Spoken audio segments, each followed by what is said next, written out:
Hello friends, welcome to my channel. நம்ம இன்றைக்கி என்ன ஸ்டோரியில் செகண்ட் ஸ்டோரி பார்க்க போகிறோம். பிராத்மிக்கில் செகண்ட் ஸ்டோரி என்னன்னு பார்த்தீங்கன்னா, தூத் மே பானி, பாலில் தண்ணி கலக்கிறது, அதுதான் தூத் மே பானின்னு சொல்லியிருக்காங்க. இப்போ இந்த ஸ்டோரியை நான் உங்களுக்கு ஷார்ட்டாக சொல்லிடுறேன். இந்த ஸ்டோரி என்னன்னு பார்த்தீங்கன்னா, ஒரு தூத்வாலா, அவன் பால் வியாபாரம் செய்கிறவன். அவன்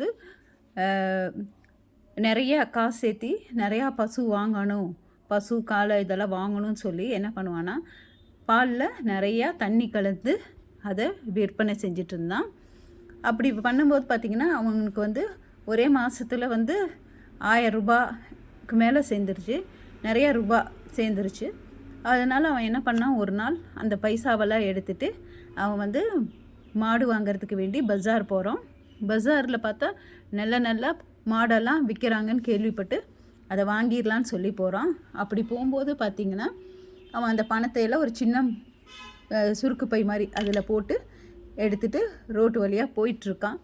போகும்போது போகிற இடத்துல ஒரு குளம், தண்ணி நிரம்பி ஒரு குளத்தை பார்க்குறான். அதை பார்த்தோன்னா எனக்கு ஒரு ஆசை வந்துருச்சு, சரி இதில் நம்ம குளிச்சுட்டு கொஞ்சம் ரெஸ்ட் எடுத்துகிட்டு போகலான்னு சொல்லி போய் அங்கே அவனோட பண மூட்டை இதையெல்லாம் வச்சுட்டு குளிக்க போகிறான். ஆனால் அந்த மரத்து மேலே குரங்கெல்லாம் இருந்தது அவன் பார்க்கல. அவன் வச்சுட்டு போய் குளிச்சுட்டு வரான். குளிச்சுட்டு வரும்போது பார்த்தா அங்கே இருக்கிற பண மூட்டை இல்லை. அதை பார்த்தோன்னா அவன் ரொம்ப பயந்துட்டான். ஐயோ எங்கே போச்சு, என்ன பண்ணுறது அப்படிங்கும்போது திடீர்னு மேலே பார்க்கும்போது பார்த்தா மரத்து மேலே ஒரு குரங்கு அவனோட அந்த பண மூட்டையை வச்சுருக்கு. அவன் அதுக்கிட்ட கேட்குறான், ஆனால் அது கொடுக்கறதில்ல. அப்போ அவன் என்ன பண்ணுறான், ஒரு ஐடியா பண்ணுறான். கீழேருந்து ஒரு கல்லை எடுத்து அது மேலே வீசுகிறான். உடனே அது என்ன பண்ணுதுன்னா, அதோட சுருக்கு பையில் அவன் வச்சுருந்த பணத்தை எடுத்து கீழே போடுது.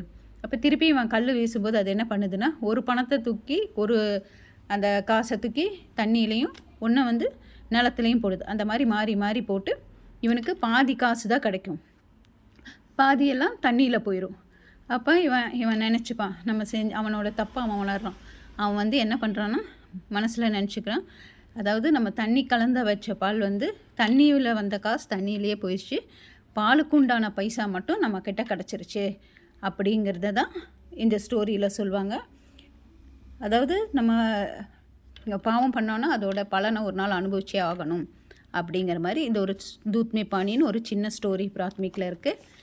இப்போ இந்த பிராத்மிக்கோட சாராம்ஸ் பார்க்கலாம். ககானிக்கா சாராம்ஸ் எஸ்ஏல பார்த்தீங்கன்னா, ஏக் வியாபாரி தான், ஒரு வியாபாரி, வக் தூத் கா வியாபார் கர்த்தா ஹை.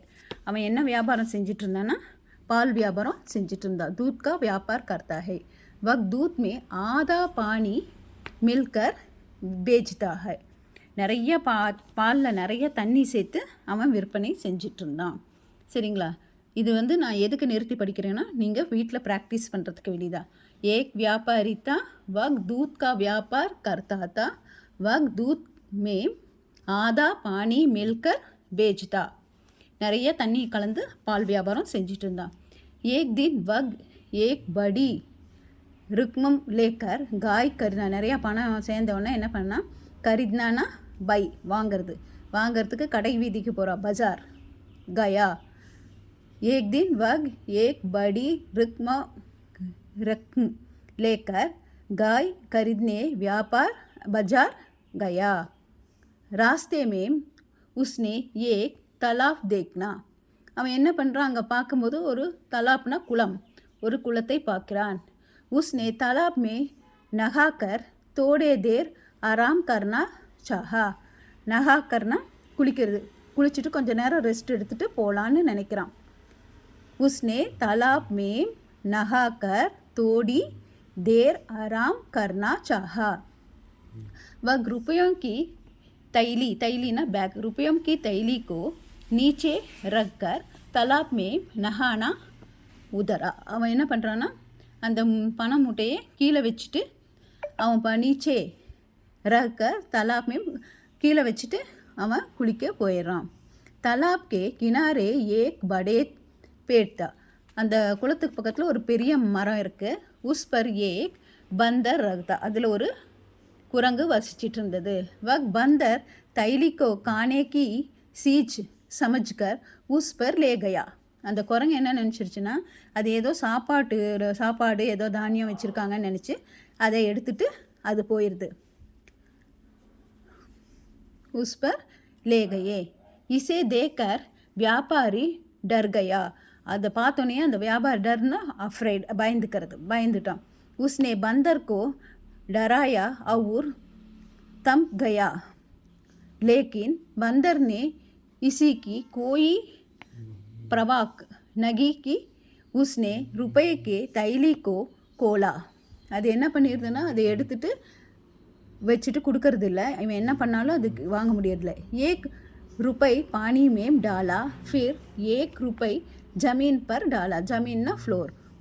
அதாவது ஒரு பணம் கொஞ்சம் ஒரு ரூபாயை தண்ணியிலையும் 1 रुपये जमीन पर डाला. डालाना போடுறது, जमीन फ्लोर पोट. इस प्रकार के बंदर ने थैली के आधे रुपये को पानी में डाल और आधे रुपये को जमीन पर डाला. என்ன சொல்கிறாங்கன்னா, பாதி பணத்தை தண்ணியிலையும் பாதி பணத்தையும் அது தரையிலையும் ஃப்ளோர்லேயும் போடும். व्यापारी ने जमीन पर படே रुपयों को ले लिया. கீழே அந்த ஜமீனில் போட்ட பணத்தெல்லாம் அந்த வியாபாரி எடுத்துக்கிற. उसको मालूम हुआ बंदर ने पानी के पैसा को पानी में डाल दिया और दूध के पैसा में जमीन पर. व्यापारी ने मन सोचा बंदर ने सगी न्याय किया है. அதாவது அவர் என்ன நினச்சினாரு, ஜமீனில் ஃப்ளோரில் போட்ட பணத்தையெல்லாம் எடுத்துக்கிறாரு. அதாவது நம்ம தண்ணி கலந்த பால் ஊற்றுனால தண்ணி கலந்த பாலை தண்ணிக்கு உண்டான காசை அங்கே தண்ணியில் போட்டுருச்சு. அந்த பாலுக்கு உண்டான காசு மட்டும்தான் கொடுத்து ஒரு கரெக்டான நியாயத்தை அந்த வியாபாரிக்கு சொல்லிச்சுன்னு அவரே யோசிச்சுட்டு இது பந்தர் நே சகி நியாயா கியாக பாப் கி கமாயி கபி நகி பேச்தி. இந்த ஸ்டோரியை படித்து பாருங்கள். இதில் ஏதாவது டவுட்ஸ் இருந்தால் கேளுங்க ஃப்ரெண்ட்ஸ்.